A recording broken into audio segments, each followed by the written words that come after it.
नमस्कार दोस्तों, एक बार फिर से आप सभी का स्वागत है मेरे यूट्यूब चैनल पर। आज एक और इम्पोर्टेंट टॉपिक आप लोगों के बीच लेकर आया हूँ। आज के इस वीडियो में 2 पॉइंट्स पर डिस्कशन होगा। पहला कि यूडाइस प्लस पर क्लास 2 से लेकर क्लास 12 तक यानी कक्षा 2 से 12 तक के छात्रों को यदि जोड़ना हो तो किस प्रक्रिया को फॉलो करना होगा। और दूसरा बिंदु कि यदि कोई भी संशोधन छात्र से जुड़ा जो यूडाइस प्लस के पोर्टल पर होना है उसको किस प्रक्रिया के तहत करा सकते हैं, किन-किन महत्वपूर्ण बिंदुओं को ध्यान में रखकर ये प्रक्रिया हो सकती है, इसका डिस्कशन इस वीडियो में स्टेप बाय स्टेप हर एक बिंदु को डिस्कस करते हुए करेंगे।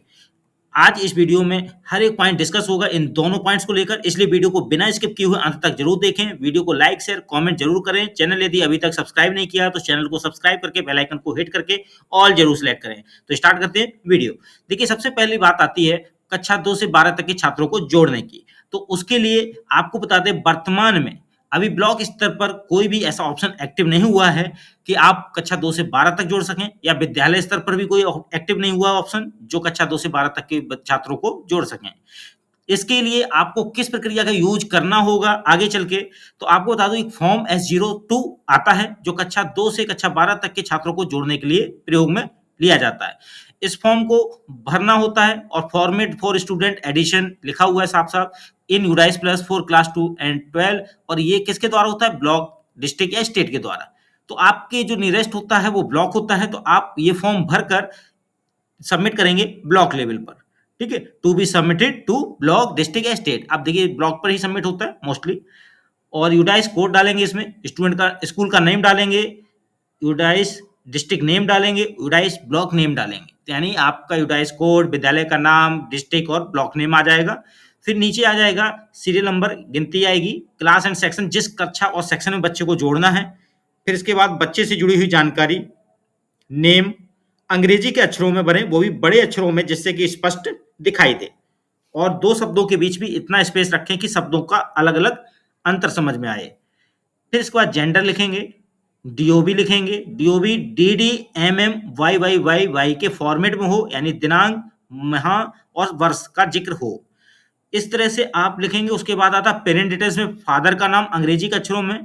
ठीक है, फादर के नाम का आधार के अनुसार प्रयोग करते हुए लिखें, और मदर का नाम भी आधार के अनुसार अंग्रेजी के बड़े अक्षरों में लिखें, और 2 शब्दों के बीच स्पेस अच्छा रखें जिससे 2 शब्दों की भिन्नता अलग-अलग दिखाई दे। Aadhaar number of student, student का आधार नंबर जो है वो लिखें। Name of student as Aadhaar card, Aadhaar card पर स्टूडेंट का नेम क्या है वो लिखें। Admission date in present school, तो प्रेजेंट स्कूल में एडमिशन डेट क्या है वो लिखें। और लास्ट में reason why student was not added in previous academic year, पूर्व के सत्र में बच्चा क्यों नहीं जुड़ पाया, इसका कारण जो आपको उचित लगे वो यहाँ मेंशन करें। ठीक है, इसके बाद नीचे हेड ऑफ स्कूल की डिटेल्स होंगी, signature, name, seal and date. ठीक है, मोहर लग जाएगी। उसके अलावा फिर इधर ब्लॉक एजुकेशन ऑफिसर के पास जब जाएगा ब्लॉक पर, तो वो अपना डिटेल्स यहाँ आप फिल कर दीजिए, सिर्फ सिग्नेचर उनके होंगे और मोहर लगेगी जो भी। तो इस तरह से ये डिटेल्स आपको फिल करनी है पर स्टूडेंट की, जो जो ऐड होने हैं। ठीक है, एक रो में एक स्टूडेंट का डिटेल आएगा, दूसरी रो में दूसरे स्टूडेंट का। इस तरह से आप स्टूडेंट की एंट्री करते जाएंगे। ठीक है, इसके बाद आप ये फॉर्म सबमिट कर देंगे ब्लॉक लेवल पर। उसके बाद ये प्रक्रिया जोड़ने की जब भी शुरू होगी ब्लॉक लेवल पर, वहां से जोड़ दिया जाएगा। इन केस यदि आपके स्कूल स्तर पर ये प्रक्रिया अलाउड कर दी जाती है कक्षा 2 से 12 तक के छात्रों को जोड़ने की, तो आप स्वयं से भी ये प्रक्रिया कर पाएंगे। हाल फिलहाल अभी ये प्रक्रिया एक्टिव नहीं है, लेकिन इस फॉर्मेट में डेटा भरकर रेडी रखें अपने पास। और यदि आपके ब्लॉक पर डिमांड की जा रही है तो आप उसको सबमिट भी कर दें, और इसका एक कॉपी अपने पास जरूर रखे रहें सेफ। ठीक है, जिससे पता रहे कि कितने स्टूडेंट्स को ऐड किया गया और उसकी मतलब काउंटिंग हो सके, वो प्रॉपर आप उसकी निगरानी कर सकें। अब बात कर लेते हैं दूसरा पॉइंट, फॉर्म S03 की।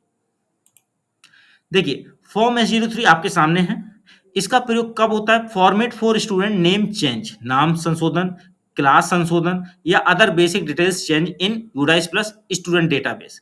टू बी सबमिटेड, ये भी फॉर्म सबमिट होगा ब्लॉक को, डिस्ट्रिक्ट को। ठीक है, अब यहाँ पर देखिए सबमिटेड बाई, जिसके द्वारा सबमिट किया जा रहा है, एक स्टूडेंट का एक फॉर्म होगा। यहाँ पर ध्यान रखिएगा, जो S02 था, S02 उसमें एक फॉर्म में कई रिकॉर्ड्स आ सकते थे स्टूडेंट्स के, लेकिन यहाँ पर एक स्टूडेंट का एक ही फॉर्मेट होगा।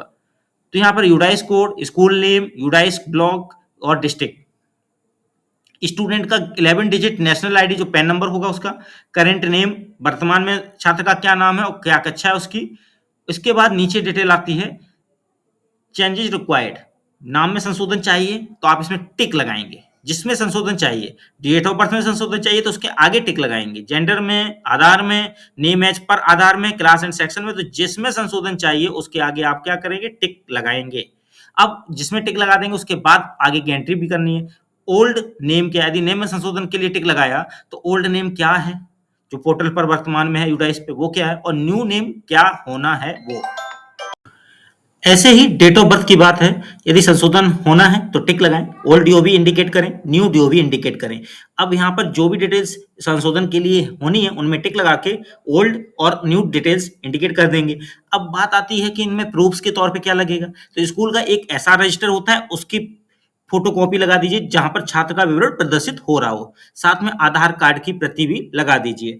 ठीक है, आधार कार्ड ओरिजिनल जो कि वर्तमान रिकॉर्ड ऑनलाइन पोर्टल पर भी शो करे। ऐसा नहीं कि पुराना रिकॉर्ड वाला कोई आधार शो कर दिया, शेयर कर दिया, नहीं। न्यू आधार, अपडेटेड आधार की फोटोकॉपी और साथ में स्कूल के एसआर रजिस्टर की फोटोकॉपी अटैच होनी है, तभी दोनों डेटा मिलान होने पर ही पोर्टल पर ये संशोधन प्रक्रिया पूर्ण की जा सकेगी। तो ये है आपका फॉर्म S03। इससे पहले मैंने फॉर्म S02 बताया था बच्चों को जोड़ने के लिए कक्षा 2 से कक्षा 12 तक, और ये है बच्चे से जुड़ी हुई जानकारियों के संशोधन के लिए फॉर्म S03।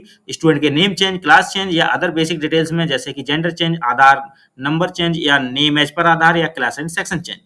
ये भी मैं बता दूं अभी हाल फिलहाल इसका कार्य एक्टिव नहीं है। ब्लॉक स्तर पर या जिले स्तर पर जब भी इसका कार्य एक्टिव होगा तब ये कार्य किया जा सकेगा। हाल फिलहाल यदि आपसे डिमांड की जाती है कि ये फॉर्म दे दीजिए तो आप इसे भरकर दे सकते हैं, अदरवाइज आप इसको भरकर अपने विद्यालय स्तर पर भी एज ए रिकॉर्ड रख लें, जब भी मांगा जाए तुरंत दे सकें।